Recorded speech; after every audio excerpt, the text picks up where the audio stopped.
Alrighty everyone, so for today we have a brand new update here in Arc Raiders, which is update 1.29. There are quite a lot of things in this update to go through. Of course, there's a new trader that unlocks at level 25. A bunch of things were addressed in this update. They provided an update as well on the anti-cheat situation, which if you've kind of been interacting with the Arc Raiders community online, you'll definitely know that cheating has been a pretty big topic on a lot of people's minds, just because it seems to be especially affecting the PvP component here of this game. So there's quite a lot to get to in today's video, but before we do that, be sure to leave a like, subscribe, and turn on notifications set to all so you can stay up to date with all of the content here on the channel. And let's just dive right on into it.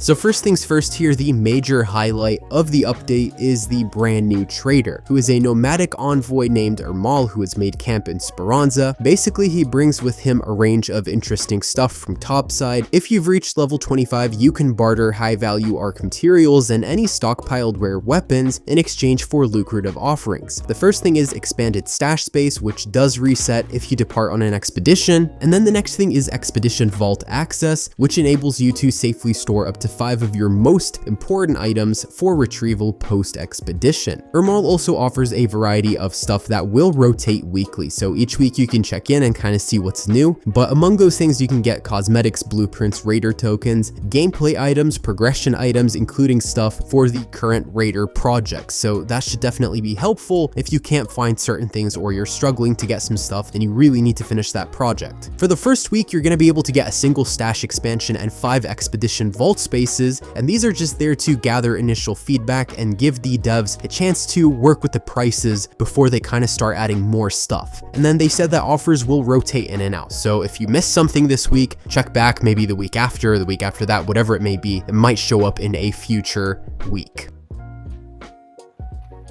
So there is a brand new weapon, which is a new grenade launcher called the Rascal, and basically this is supposed to be used for tackling armored arc threats. So it's lightweight, compact, and easy to carry. It packs a punch. While it is a bit slower to reload and unpredictable in terms of aim, it's pretty good for anti-arc firepower without the risk of lugging around a hull cracker. So this is supposed to be basically a smaller alternative that can help you when you're in a pinch. So even though we aren't going to be getting super huge updates constantly, this is pretty cool to see that they are still actually dedicated to releasing content in some capacity. Maybe not a map or something like that, but you know, things like this, a new trader, a new weapon, fixes to the game. These are definitely good things to see as we wait for that next major update, which is going to be Frozen Trail in October. Alright, so basically they highlighted a couple of changes here in today's patch. So the first thing is they fixed an issue where players would be teleported when standing on destroyed arc parts. They reduced the power cost of the photoelectric cloak from 10 seconds to 5 seconds. Weapon durability adjustments were made, so it looks like they're kind of addressing a lot of that problem that occurred with the Riventide's update. They said that the Queen and Matriarch will now more often step over things than through them, reducing the amount of times that you suffer an unfair knockback. They've also added an option to block players after you've reported them. So for the balance changes, there's a lot, so I'm not going to go through every single one. I'm going to kind of highlight the things that I think are the most relevant to most people's gameplay. But in terms of the arc, they said that the granularity of arc vision has been increased through bushes and smokes to reward strategic positioning. So if you're near the edge of cover,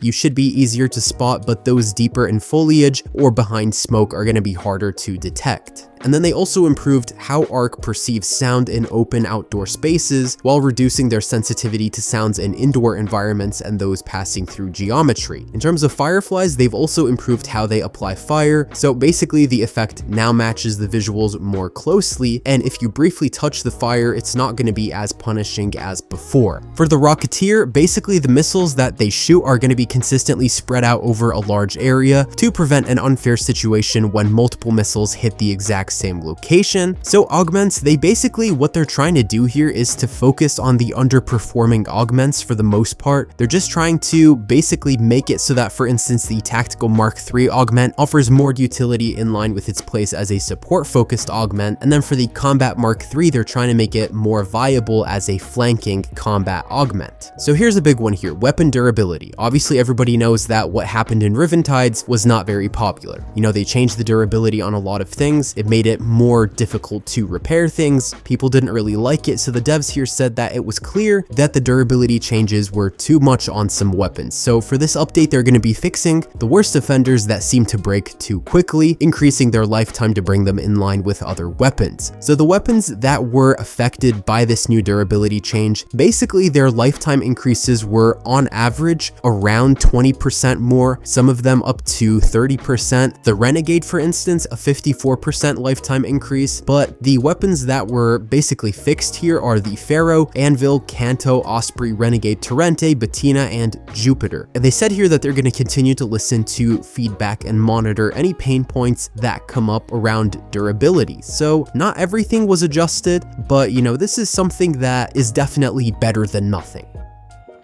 So weapon mods also got a couple of fixes. They now affect aim down sight's transition speed for scoped weapons. For the extended barrel, they did adjust a couple of things. So its bullet velocity bonus was increased from 25 to 30%. The damage fall off distance was increased by 15%. It was renamed to Extended Barrel 3. They added a new mesh, and then there are now two lower tier variants, Extended Barrel 1 and Extended Barrel 2. So in general, they have fixed a couple of bugs here that were affecting, you know, the arcs, the animation, the audio, things like that. So one thing they fixed was an issue when the flying arc would get stuck. The Queen and Matriarch, we already addressed that, you know, how they now can step over things more often. When raiders first spawn into a session, arc are going to be less perceptive of them and less likely to engage. That's much nicer than what we were dealing with before for sure. They also fixed instances of arc spawning in unexpected locations. The turbine also got some more fixes. We saw in the last patch, they got a bunch of fixes for the turbine, and there are more fixes for it. Pretty crazy arc, I would say. I've seen it a couple of times in a few matches, and you know, obviously so long as you're not going up to it, it doesn't really do anything, not like the other arcs where they kind of just relentlessly chase you down. So for gameplay, they said players are now immune to stuns when entering a raider hatch, preventing interruptions while returning to Speranza. They also fixed an issue where a downed player could move out of bounds, and then they fixed an issue where pressing fire during certain actions like a dodge roll or climbing wouldn't buffer fire. Aside from that, they just kind of fixed some visual problems with some of the maps, like for instance, low resolution textures, misaligned walls, stuff like that. And then in terms of the social stuff here, they added an option to block players after reporting. They fixed an issue where voice chat would fail when opening the console UI on PlayStation and Xbox. And then there were some end of round changes, so you're now going to be able to see all squad members at the end of the round, whether they extracted successfully or not. Interacting with the squad member's name will display a range of social actions that can be taken, which includes reporting, muting, or blocking the player, and you can also leave the squad in the tunnel sequence immediately.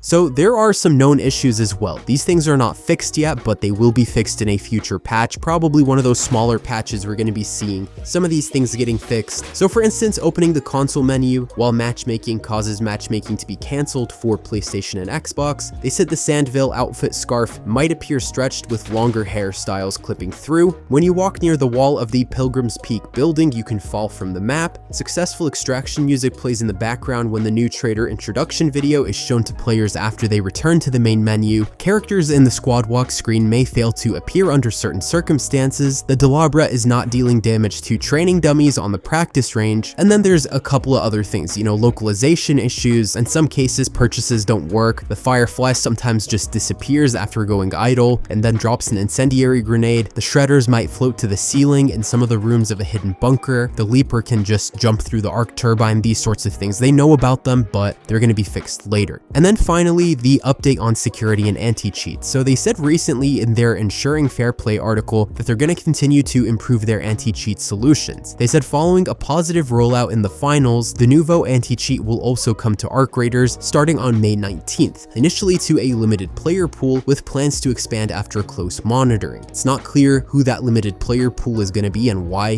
there's going to be a limited pool. Maybe it's just people who have been reported for cheating, I don't know. They said that they will not be using Denuvo's DRM or digital rights management, and they're going to be working to ensure minimal impact on performance. DRM is a pretty controversial thing with a lot of people in the gaming community. Some people hate it and they refuse to buy any game with it. Other people are indifferent. I know a lot of games tend to use DRM, but it looks like they're not going to here in Arc Raiders. They also said here with the de novo anti-cheat and then any brain, they're working to strengthen the systems in Arc Raiders even further. They said to keep sending reports of information that could help them and that it's highly appreciated. In their last article, when they talked about the anti-cheat stuff, they said that they use machine learning and they monitor player behavior to kind of tell what's going on. So hopefully with this new sort of anti-cheat system from the finals, that Arc Raiders is gonna kind of take care of that problem more. You know, I've just been hearing a lot of people talking about the anti-cheat stuff, especially with PvP. There are some people that are just doing some crazy stuff in this game, so, you know, hopefully this will fix the problem. We'll just have to see. And then finally, just kind of some last couple of things here. They said that they've added the Sandvale set and then a new facial hairstyle, which are the sideburns. And then another set is going to be releasing on June 2nd, and that's the Sheath set. So we have a new set, does look